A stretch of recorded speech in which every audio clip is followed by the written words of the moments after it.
could happen under an umbrella tree. Sunny days of thunder, your friends are waiting under the umbrella tree. So come on everybody, see you up at Holly's. There's no better place to be. In your imagination, you'll find an invitation under the umbrella tree.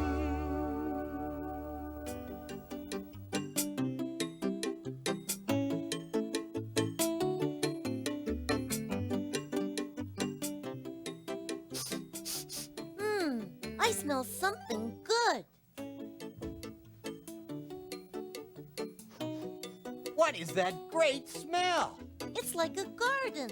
Holly, you smell nice. It's not me, Jacob. It's these dried flower petals. Aren't they wonderful? Oh, huh. Just like roses. Well, they are. Dried rose petals. I picked the roses a few days ago and then spread the petals out on this tray to dry. Oh, what are you going to do with them? I am making potpourri. What? Potpourri? What's that? Well, you mix dried flower petals and herbs and spices all together, and then you put the mixture in little pots. But what's a potpourri for? What's it for? Just something to make a room smell nice. Oh, let me smell. Yeah. Yeah. Mm. Now, the rose petals are in the bowl. What else do I need? Lemon peel and cinnamon. Okay, here's the cinnamon. Cinnamon. You want to smell? Sure. Yeah. Ah, smells like apple pie. Well, a lot of people do put cinnamon in apple pie. Oh. But I'm going to add this to the rose petals. Wait! What? You're not going to put it in with the roses, are you? Of course. But won't that wreck the smell of the roses? Yeah, the roses smell pretty good already, Holly. Uh-huh. Are you sure it's okay to mix all these smells together? Not only is it going to be okay, Gloria, it is going to be fantastic. Trust me. Well, okay. Or rather, trust my great-grandmother Beatrice. Huh? This is her recipe. You mean that ragged old piece of paper? Well, it is very old, Iggy. Hey, look at all the neat drawings on it. Oh, yeah. When my great-grandma Beatrice was about my age, she studied nature. She loved all kinds of plants and animals and birds, even insects. Hey, look. She's drawn some little ants in the corner. I think ants were her first love.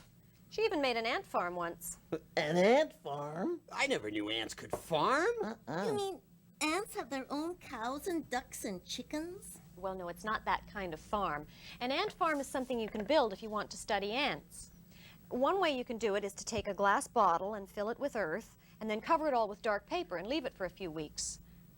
As a matter of fact, that's just what my great-grandma Beatrice did. July 30th, Ant Farm Day. At last.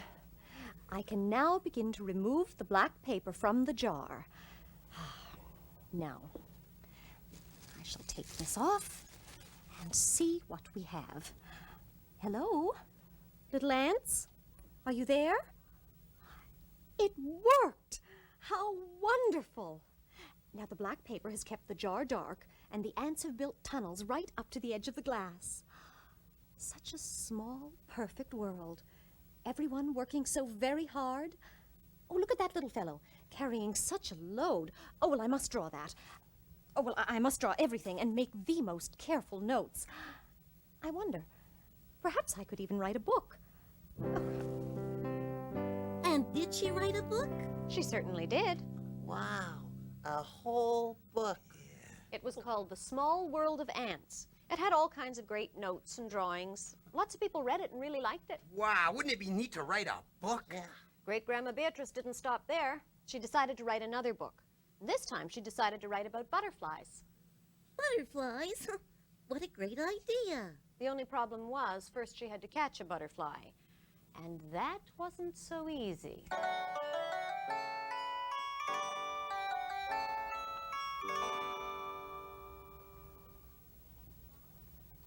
Now then, little butterfly, if you will just sit upon that flower, I shall... Oh, fiddlesticks. Over there now then, are we? All right, here we go, and... Oh, this is a fly. Off you go, little fly. I'm most particularly keen on butterflies today. And there's one now. Right. Oh, this is a bee. Now, don't be upset, little bee. I shall release you at once. Oh, now. Oh dear. I am not having a great deal of success. There must be another way. So what did she do? Did she ever catch a butterfly? Just a second. I have to add mint leaves and basil and lavender.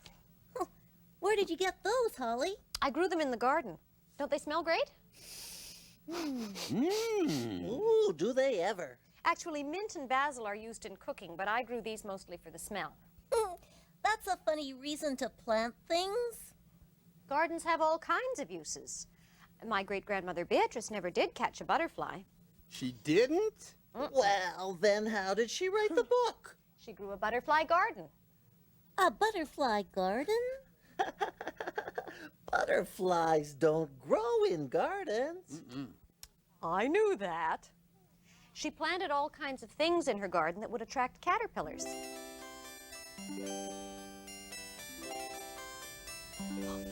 There you are, at last. Hello, little fellow. Would you come and visit with me? This is for you.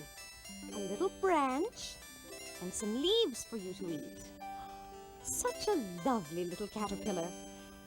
I think I shall call you Edward. But why did she want a caterpillar? Wasn't she going to write about butterflies? Caterpillars turn into butterflies. Oh, that's right. I forgot. Yeah, it's really neat. They wrap themselves up in a cocoon, and when they come out, they're butterflies. And that's exactly what happened. The cocoon looks different today. I wonder if Edward is ready to come out. My, how interesting Edward has been at every stage. I have made a great many drawings and notes. Edward! How wonderful! Black and orange and, oh, so beautiful. Did she keep Edward forever? Oh, no. As soon as she had enough notes and pictures for her book, she let him go. And did everyone like her book? They did. But it was her book on lizards that made her famous. Lizards? What kind of lizards? Well, I believe she started with some from her own garden. Hey, neat. Yeah. And then as she got more and more interested, she sent away for other different kinds of lizards. Really? Wow. One day, a package arrived from Mexico. Today, a package has arrived from Mexico. I am expecting a new lizard from Mexico, but this box seems very large. Oh, buenos dias, señorita. What an unusual voice. Me llamo Juan Iguana. Did you say something? Buenos dias. Me llamo Juan Iguana. Iguana. You said iguana, but that's what type of lizard you are. Juan Iguana. Juan Iguana. That's your name? Oh, hello. My name is Beatrice. Buenos dias, señorita Beatriz. Oh, buenos dias. That's Spanish. Espanol? Sí, señorita Beatriz. Oh, Spanish. You speak Spanish. Sí, señorita. Would you like to learn some English? Por favor. Oh, excellent. Well, this is a box. This is a box. And, this is a book. This is a book. Oh, excellent, excellent. And, this is a pen. This is a pen. Oh, very good, very good. You are learning very quickly. You are learning very quickly. Oh, no. You are. You are. No. You are. No, you are. You. You, me. Perfect. Perfect. There. Isn't that wonderful? Very nice. You were right about your great-grandmother's recipe. It does smell better than the roses just by themselves. Well, Great-Grandma Beatrice knew about these things. Yeah, but what about the lizard? Did he learn to speak English? Oh, yes. As a matter of fact, he taught Grandma Beatrice a little bit of Spanish. Buenos dias means hello in Spanish. Really? Mm-hmm. Wow. I didn't know you knew Spanish, Egg. Well, I don't really, but some of my family comes from Mexico. Well, Juan taught Beatrice all kinds of things about lizards. Lizards like warm, sunny weather best. Warm, sunny weather. There are 3,307 different kinds of lizards. Really? 3,307 different kinds? Well, I had no idea there were that many different kinds of lizards. See, 3,307. Oh, Juan, this book of ours is going to be a sensation. People just don't know all of these things you're telling me about lizards. See, but maybe they should. Absolutely. 3,307 different species. We come in lots of different colors and shapes, and lizards are very smart, of course. Very smart. Lots of different colors and shapes. Now, I see you have scales. See, most of us have scales and tails. And legs. What about legs? Oh, see, most of us have legs, but not all lizard legs are as well developed as my legs. Quite. Most have legs. And I can run very fast. Even small lizards are faster than most people. Even the tiny little ones? See? Oh, Juan. This is so fascinating.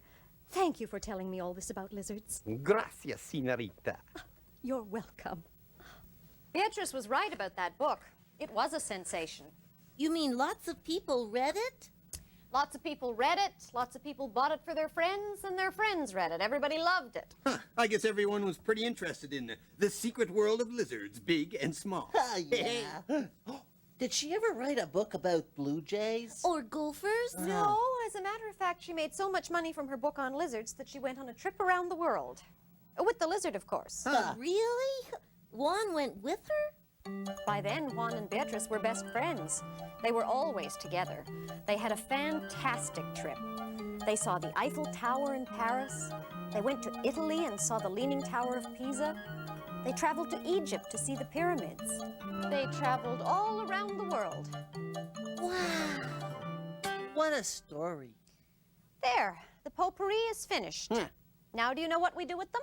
No, what? What? We give them to people as gifts. Oh. Would you like to go and give one to Mrs. McMurtry? Okay. She's gonna love it. Yeah. Are you going to come with us, Iggy? What? Oh, sure. Holly, Yes. I just thought of something. What? Well, my great-grandfather came here from Mexico. Yes, you mentioned that. But Holly, his name was Juan.